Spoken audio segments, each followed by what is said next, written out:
Congratulations, my son, Vincent Paul Carlos Martinez, for having been completed the 3-year classroom instructions for the degree of Bachelor of Science in Marine Engineering, and you are now qualified to enroll for the 1-year board training from University of Perpetual Health System, Laguna.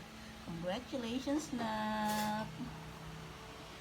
And now, you already have Pasaporte, Pilipinas. And you already have Seafarer's Record Book. Ikaw lang nag-asikaso ng lahat ng Nak. I am proud of you. Hindi ka humingi sa akin ng assistance, only financial support.